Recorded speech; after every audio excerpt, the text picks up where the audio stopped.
Hello everybody, Maven here. In the Festival of the Lost brings the horror story auto rifle, and I'm sure you've seen many YouTubers cover this thing already, but they all hype up the target lock roll.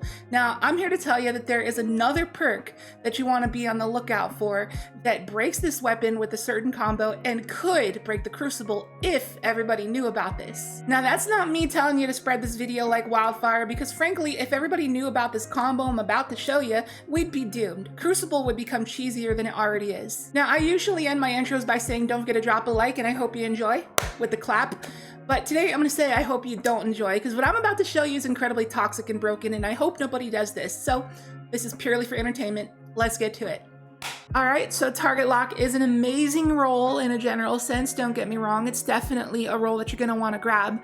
However, another perk to be on the lookout for is going to be collective action. It says that collecting an elemental pickup such as a fire sprite, void breach, stasis shard, ionic trace, or strand tangle will give you a 10% damage buff for 7 seconds that you can extend up to 12 seconds if you do it again. Now on the surface this doesn't sound broken, but we're going to make it broken. So we are on Stasis Titan with the Hoarfrost-Z.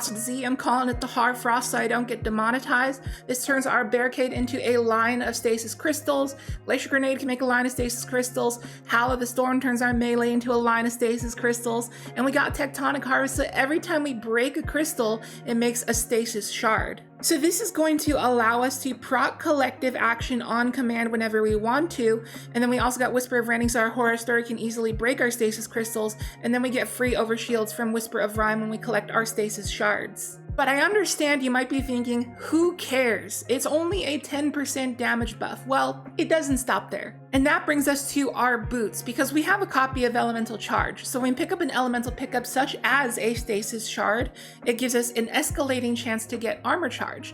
So any of our effects, since they generate 5 stasis crystals and we're getting 5 stasis shards from Tectonic Harvest, it guarantees that we're going to get armor charge just by simply using one of our abilities. So when we get this armor charge, we're also proccing double Stasis Weapon Surge along with Time Dilation to benefit our horror story in addition to collective action. So I'll demonstrate here.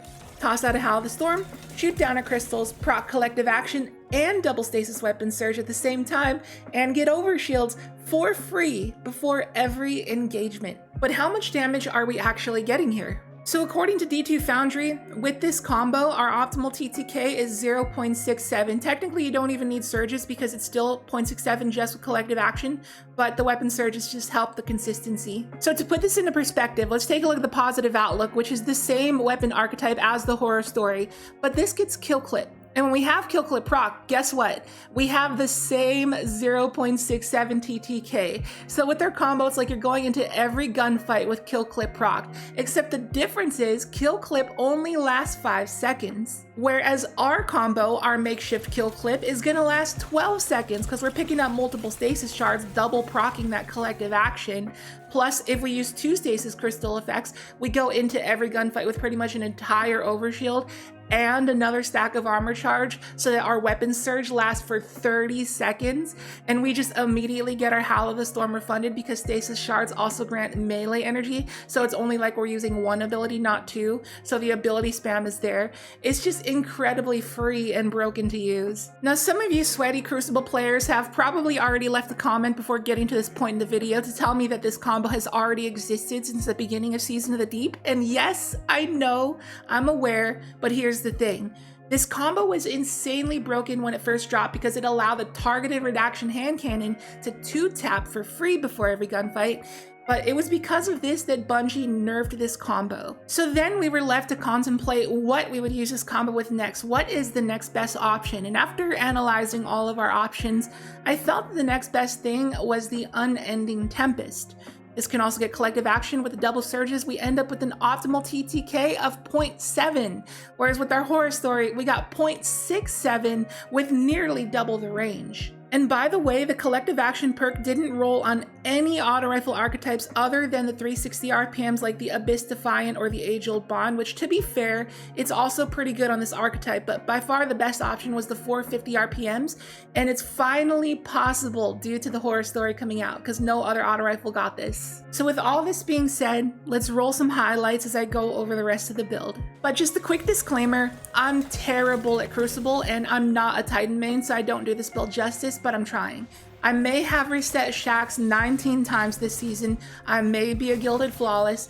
That may sound like a flex, but I'm telling you right now that I'm not that good at Crucible. So with this build in the hands of an average Crucible player and a Titan main, it will be pretty much impossible to beat in a 1v1 primary duel. And if you fought 3 Titans using this build in trials, best believe you ain't winning. Just imagine that every time you fight a Titan, they have an overshield and kill clip active. Yeah, you're not beating that. There's no other way to put it than just flat out unfair. Now let's talk about the build, shall we? So here are my fragments. We already went over Whisper of Ranting to break our crystals and Whisper of Rhyme to give us overshields, but we also have Whisper of Shards, so breaking a Stasis Crystal will give us some grenade regeneration. That's very important to get our nades back. And then we got Whisper of Chains, so when we're standing near a Stasis Crystal, we get a resist buff. Now you don't have to break every single one of your crystals when you're going into a gunfight. If you're close enough to the opponent, you can leave one of your crystals up and just stand near it so that you can have a little bit more tankiness during the gunfight. Now that doesn't always come into play, but you can do that sometimes. Now for my mod setup, it's quite simple. I just got various targeting and unflinching mods with loaders. I had a little bit of extra energy, so I just threw in Powerful Friends for the heck of it. The important thing here is just the elemental charge with the double surges and the time dilation. We already went over that.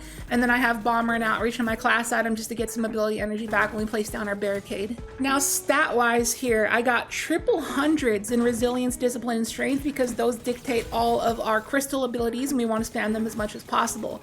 Now, I did this just for the video, but honestly, I would sacrifice a bit of strength so I can go up to a minimum of 3 intellect. You should always have a minimum of 3 intellect. That's just a given. But this is definitely a build where I guess it's okay to ignore a little bit of recovery just to invest in your abilities, because in this case, your abilities are more important. Now, in the background gameplay, you see me heading into engagements only using 1 crystal ability instead of 2. I definitely should have been using 2 so I could have had a whole overshield instead of half an overshield.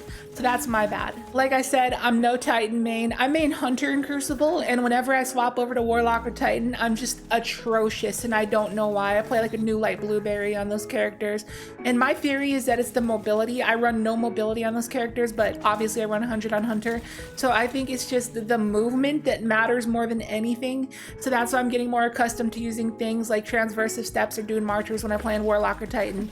It's just movement matters more than anything, because like when I go on those other characters, I just feel so sluggish. But anyways, enough with my coping. Now, the YouTuber in me wants me to tell you to share this video with a friend and try this build out yourself, but the D2 player in me really wants you to not do that, because if Crucible became nothing but overshield Titans with free kill clip, we would just be doomed. Like, Crucible would be horrendous. But regardless, if you want to try the build, I'll leave a dim loadout link to the build down below in the description and the pinned comment. Use it at your own risk. So that's gonna do for the video. Thank you so much for watching. If you enjoyed it, be sure to hit the like button and drop a comment, because interacting with the video like that really helps out the algorithm, so I greatly appreciate it.